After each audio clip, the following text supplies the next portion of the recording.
Um, let's see.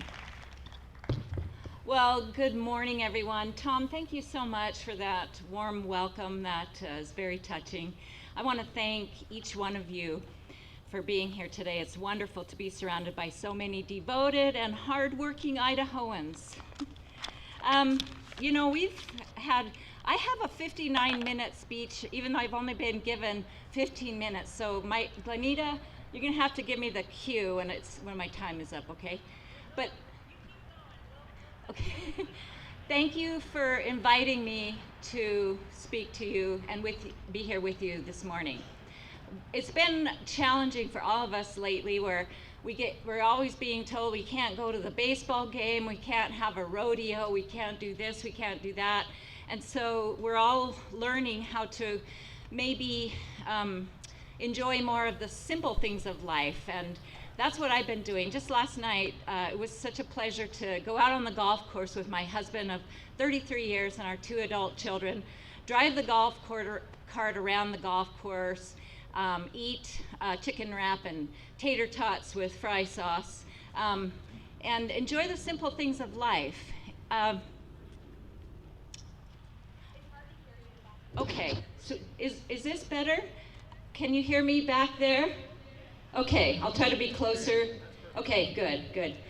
So, you know, it's just great to be able to have opportunities with our families, and I used to not like to play golf, but now I understand what people enjoy about golf, and it's just the experiences that we have together.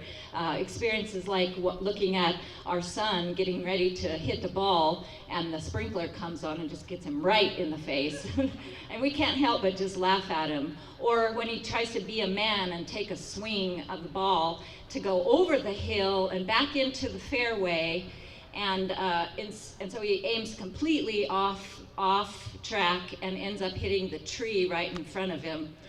But it's nice to be able to get back and enjoy some of the more simple things of life.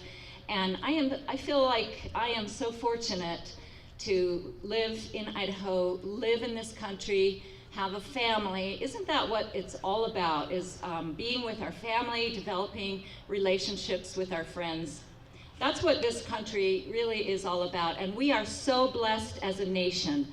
The early settlers that came to America, they came across the shores in order to worship freely on the shores of this country. They were persecuted back in their home country, and they wanted to be able to worship freely.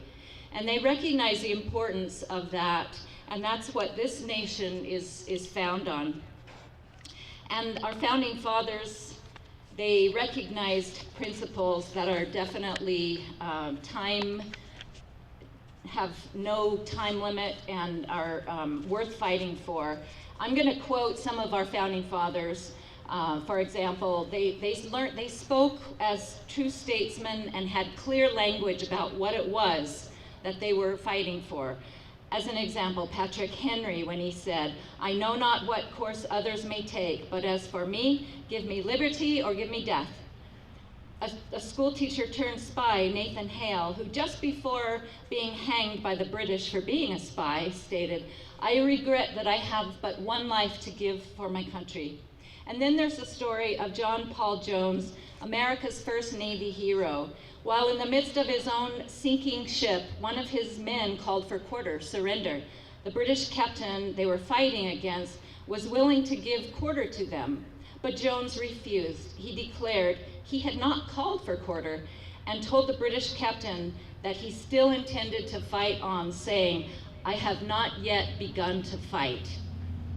These words, even today, are inspirational and can help unify a nation and to embrace a common cause, and that is the cause of liberty.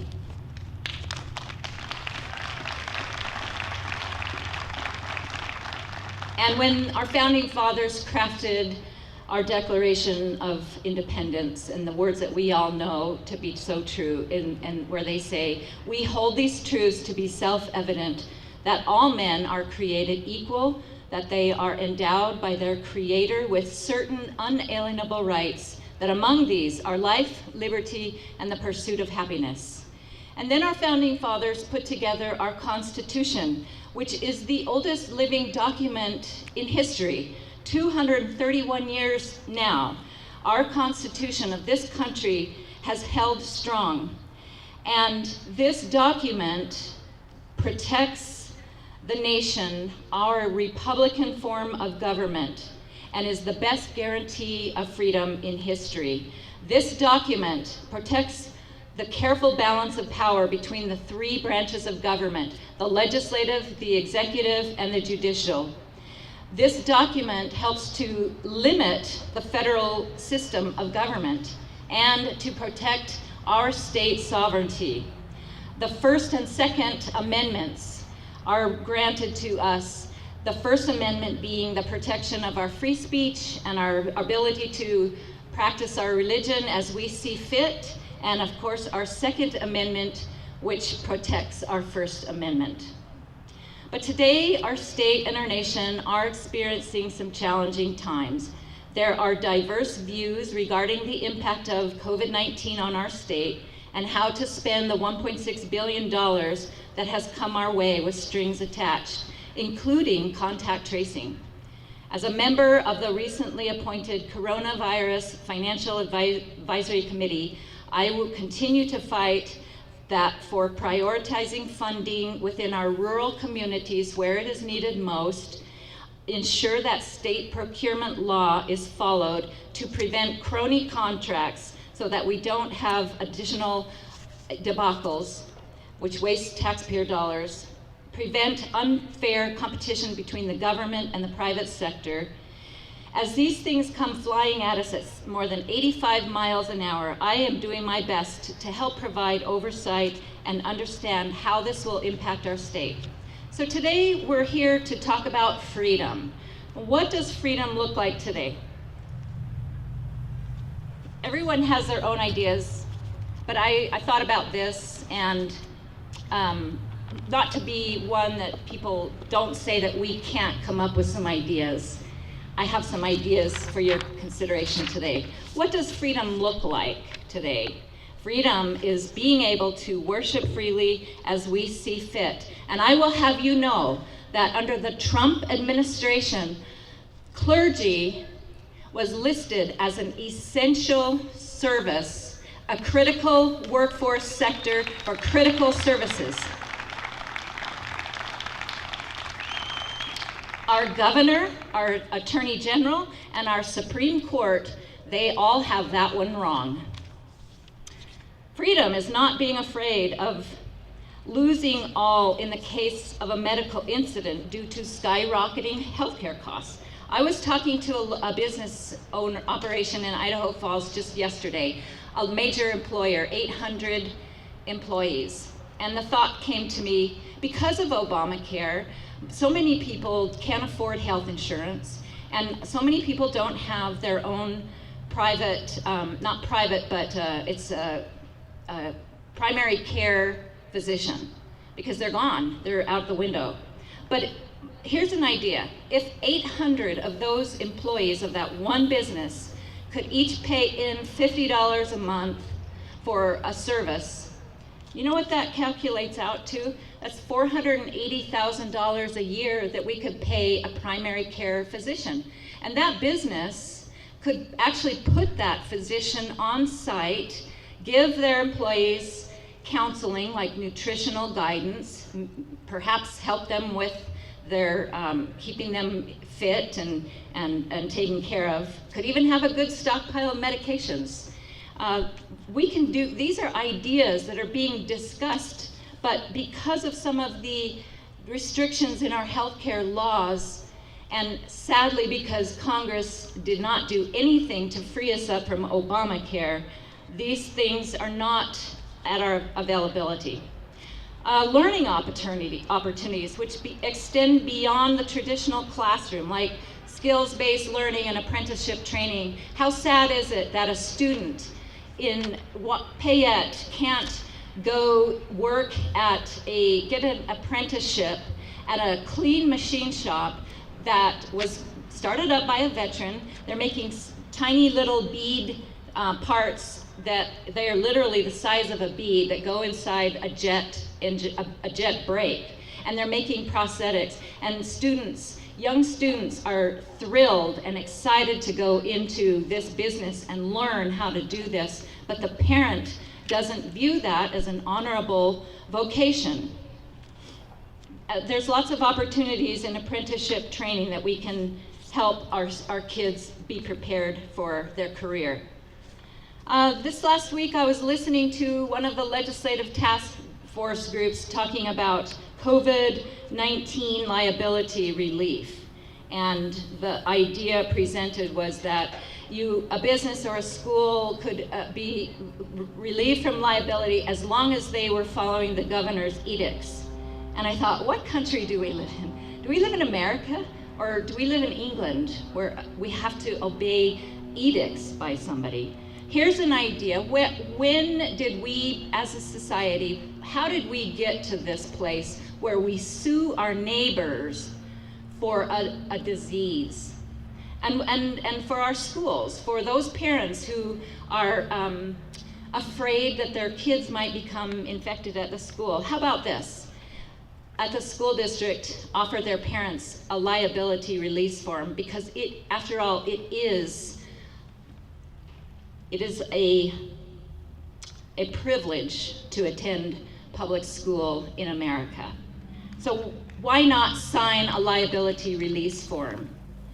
And for those parents who still don't feel comfortable with this form of education, why don't we take some of that money? We spend $8,000 a year per student.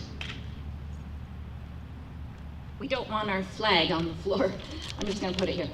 Why don't we take that $8,000 per student, give it to the parent, allow the parent to pool that money and hire a teacher. If 10 parents did that, they could hire a school teacher, pay him or her $80,000, and have 10 students in the classroom, either through a savings account, a grant, or a tax incentive.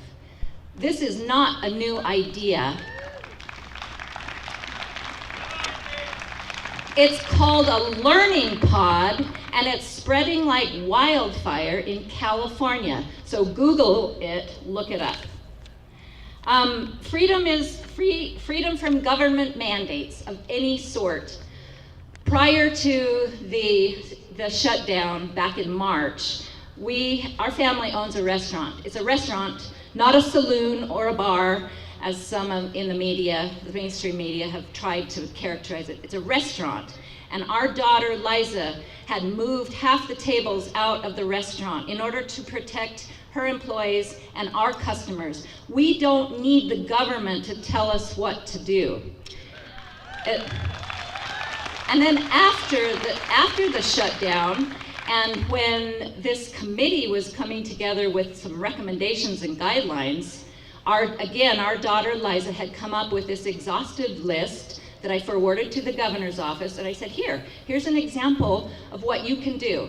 And so again, we don't need these committees, we don't need the formation of a blue ribbon committee to come together and tell us what we need to do. Here's a great recommendation that people in the private sector are following. If you'd like to add to that, feel free to do so.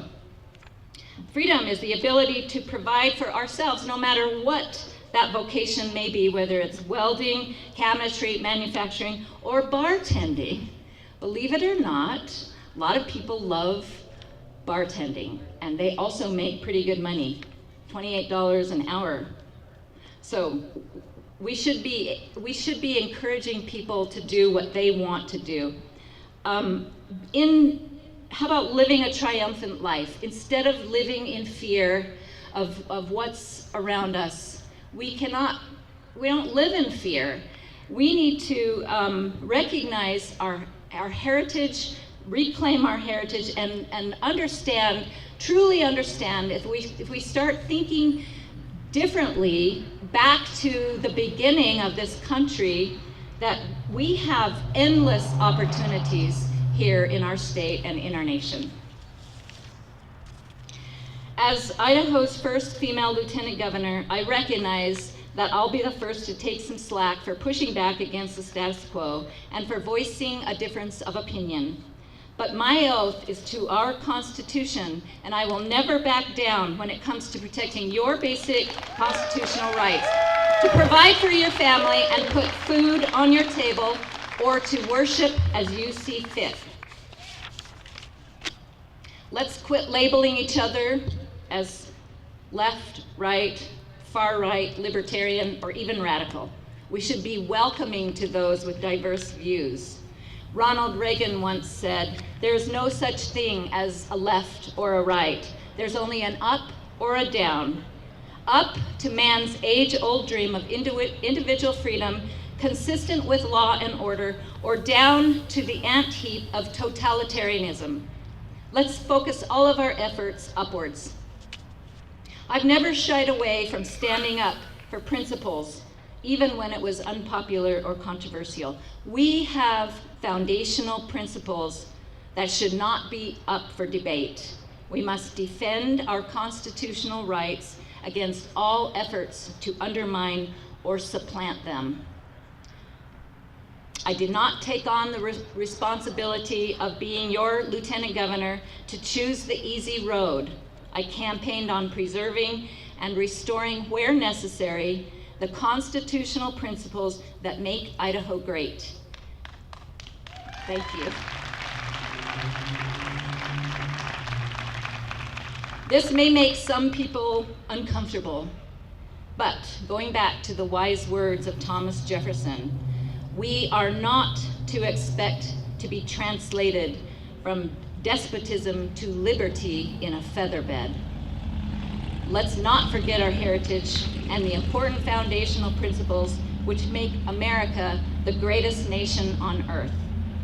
These words are meant as an encouragement to rededicate ourselves to the principles that our country was founded on and to individual liberty above all else. Let's wake up, Idaho. Let's turn our hearts back to God.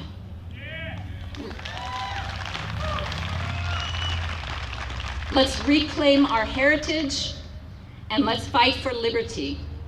Thank you again for being here today and for giving me the opportunity to address you. God bless you all.